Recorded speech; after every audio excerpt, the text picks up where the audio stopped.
Get ready for the dictation. Dictation will start in 5 seconds. Start. Section 20 of the CRPC states that in every district and in every metropolitan area, the state government may appoint as many persons as it think fit to be the executive magistrates and shall appoint one amongst them to be the district magistrate. Under Section 22 of the Code, the district magistrate may from time to time define the local limits of the areas within which the executive magistrates may exercise all or any of the powers with which they may be invested under the code subject to control of the state government.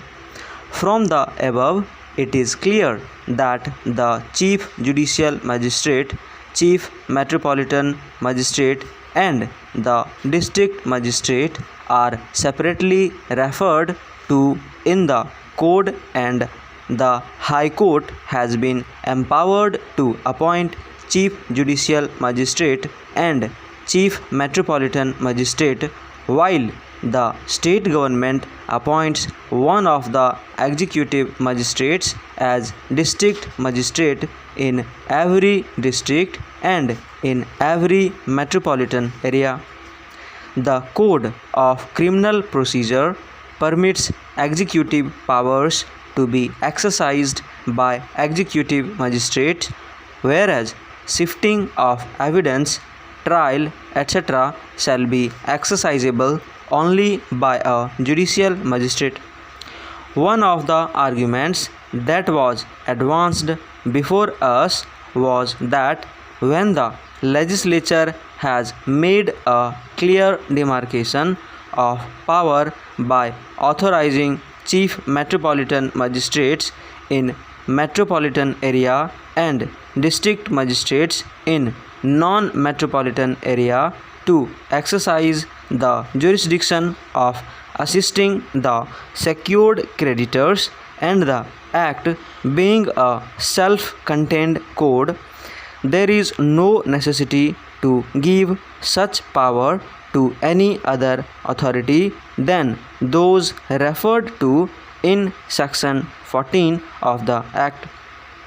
But a plain reading of Section 14 of the Act does not anywhere indicate the same. It only authorizes Chief Metropolitan Magistrate or District Magistrate to assist the secured creditor. On the other hand, Section 20 of the Code of Criminal Procedure speaks of state government appointing one of the executive magistrates as district magistrate even in metropolitan areas. Such being the position, a secured creditor will have the option of invoking two forums in a metropolitan area, which benefit is lacking to a secured creditor financial institution in a non-metropolitan area.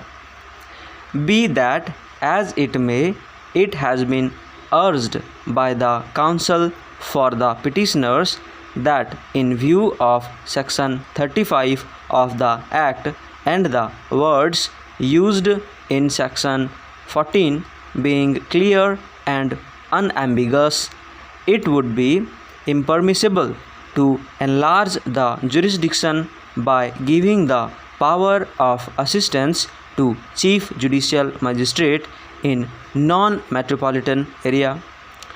Section 35 of the Act states that the provisions of Surface Act shall have effect notwithstanding anything inconsistent therewith contained in any other law for the time being in force or any instrument having effect by virtue of any such law. A reading of the said provision makes it clear that if there is any provision in the SURFACE Act and if there is any provision in any other law which is inconsistent therewith, the provision of SURFACE Act will have effect and not the provisions of any other law. It is nowadays case that there is any inconsistency between the provisions of the SURFACE Act and the Code of Criminal Procedure, but whether SURFACE Act overrides the provisions of Code of Criminal Procedure in view of Section 35 of the said Act. Stop.